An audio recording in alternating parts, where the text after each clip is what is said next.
दीपक जी, बात की जाए प्रदेश में भाजपा सरकार पुनः वापसी हुई है और निरंतर बड़ी बड़ी घोषणाएं की जा रही हैं क्या, और लेकिन धरातल पर कुछ दिखाई नहीं रहा। और यदि बात हल्द्वानी शहर की जाए, आधे घंटे की बारिश में पूरा हल्द्वानी एक तालाब में तब्दील हो जाता है। वहीं शहर के महापौर एसी कमरों में बैठकर ड्रेनेज की बड़ी बड़ी योजनाएं बनाते हैं। सवाल ही पैदा होता है धरातल पर कब उतरेंगी, और इसमें आपका क्या कहना है? देखिए, बड़ा दुर्भाग्य है इस शहर का भी और इस प्रदेश का भी। जिस उम्मीद से सरकार चुनी गई थी, जिस तरह से सरकार ने वादे किए थे, बड़े लोक लुभावने वादे कर करके जनता को गुमराह करके सत्ता में काबिज हुई। और आज हम देखते हैं धरातल पे जनता की जो मूलभूत समस्याएं हैं उससे सरकार को कोई सरोकार नहीं है। चाहे आप बात करें, प्रसूता जो हैं वो अपने बच्चे को सड़कों पर जन्म देने को मजबूर है, पार्कों में जन्म देने को मजबूर है। स्वास्थ्य व्यवस्था पूरी तरह बदहाल है। और जैसा आपने कहा, जलभराव की समस्या ये एक आम हो चुकी है। और दूसरा, ना ही शासन, ना ही प्रशासन, ना ही सरकार इसकी सुध ले रही है, जबकि ये एक जानलेवा भी हो सकता है। क्योंकि रात को थोड़ी सी बारिश आई थी कल, तो पूरा शहर बिल्कुल जल से भर चुका था, जलामगम हो चुका था।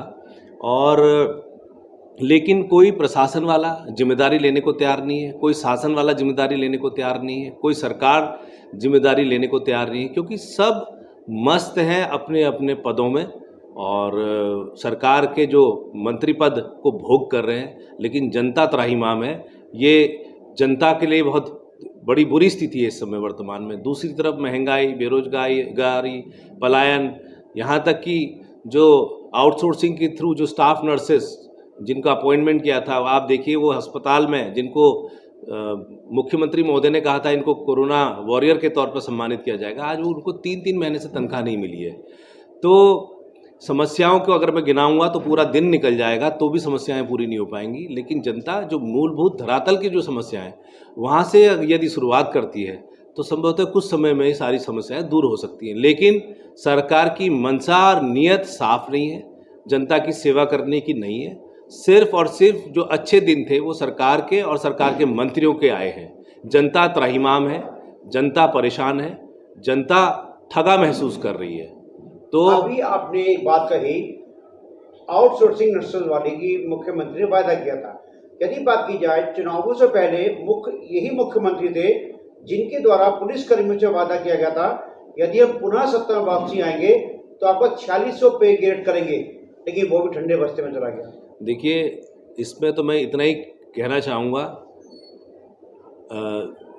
मुख्यमंत्री जो वादे करते हैं वो सिर्फ वादे ही रह जाते हैं और वो पूरा करने के लिए सक्षम नहीं है, क्योंकि वो करना ही नहीं जानते, उनकी इच्छा ही साफ नहीं है, मनसा ही साफ नहीं है। कस्में, वादे, प्यार, वफा, सब बातों का क्या, तो ये आपने गाना सुना होगा, तो ये सब गाने इसीलिए बने हैं, ये मुख्यमंत्री जी को हम समर्पित करते हैं। जो उन्होंने वादे किए वो सिर्फ जो है हवाई साबित हुए। तो वो इस गाने का संज्ञान लें और जनता के जो वादे उन्होंने किए हैं उसको पूरा करें। 2000 करोड़ रुपए की बात तो प्रधानमंत्री जी भी कह गए थे कि हल्द्वानी में जो है समस्याएं ड्रेनेज की, उनका अगर भाषण सुनेंगे तो उसमें साफ कहा था कि 2000 करोड़ रुपये जो मैं हल्द्वानी के विकास के लिए दे रहा हूँ, कहाँ है 2000 करोड़ रुपये? वो धरातल पे तो है नहीं। 2000 करोड़ छोड़िए, समस्या भी जस की तस है, एक कदम हम आगे नहीं चल पाए हैं। तो बड़ा बुरा भी लगता है और देख के कि इस देश का, इस प्रदेश का आने वाले समय में क्या होने जा रहा है। वही बात की जाए, हमारे महानगर हल्द्वानी में महापौर जोगिंदर रौतेला दूसरी बार विजयश्री होकर महापौर की गद्दी पे विराजमान हैं। लेकिन आज देखा जा रहा है जो पुराने वार्ड थे उनकी सड़कों में गड्ढे, यानी कि पहले सड़कों में गड्ढे होते थे, आज गड्ढों में सड़कें हैं। जो नए वार्ड बना गए हैं उसमें पथ प्रकाश नहीं है, सड़कें नहीं हैं, नालियों की सुविधा नहीं है, केवल कोरी घोषणा की जा रही हैं और दावे किए जा रहे हैं कि महापौर के द्वारा हम शहर में बड़े बड़े विकास कार्य कर रहे हैं। देखिए, विकास की परिभाषा पहले तो सबको समझनी होगी और विकास सही मायने में तब विकास कहला जाता है कि जब आम आदमी को परेशानी ना हो, चाहे वो स्वास्थ्य की हो, चाहे चिकित्सा की हो, चाहे रोडों की हो, चाहे वो पानी की हो।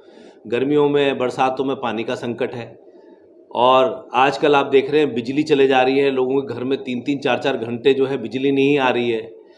और रोजी रोटी का तो आलम यह है कि आटे में भी टैक्स लग चुका, खाद्य पदार्थों में भी टैक्स लग चुका, सिलेंडर के दाम इतने पहुंच चुके हैं ऊपर कि आम आदमी की पहुंच से दूर होता चला गया सिलेंडर, पेट्रोल के दाम बढ़ चुके। तो पूरी तरह ये सरकार विफल रही है और विकास की जो परिभाषा है, इनकी परिभाषा परिवर्तित कर दी इन्होंने। जो माननीय नरेंद्र तिवारी जी विकास कहते थे, जो चाहते थे कि पलायन रुके, हर हाथ को काम मिले, जब हर हाथ को काम नहीं है तो इस विकास से हम क्या करेंगे। तो ये बहुत ही चिंतनीय विषय है। और यहाँ तक कि जो आपकी कैनाल रोड तिकोनिया से लेके डिग्री कॉलेज वाली जो रोड थी, उसके लिए माननीय उच्च न्यायालय ने एक आदेश भी जारी किया था। वो रोड की जर्जर स्थिति पर कुछ लोगों ने पीआईएल की थी, उस पर आदेश था कि 1 महीने के अंदर इसको पूरा करके दे।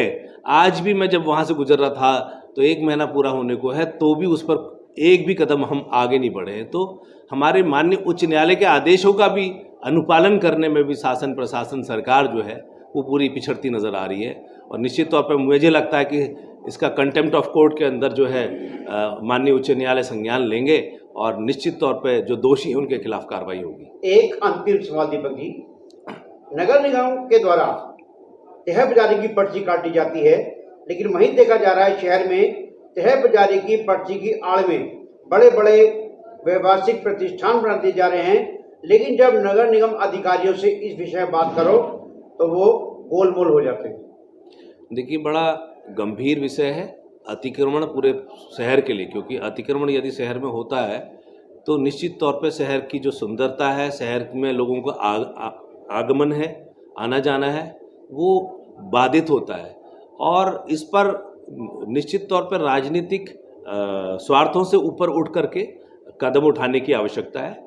जो इस तरह से गलत तरीके से जो पर्ची काटी जाती है और उसको वसूला जाता है, तो वो एक पूरा गलत है। और यदि पर्ची काटी जाती है तो लोगों को सुविधाएं उपलब्ध कराना प्रशासन का और नगर निगम का काम, जिम्मेदारी है।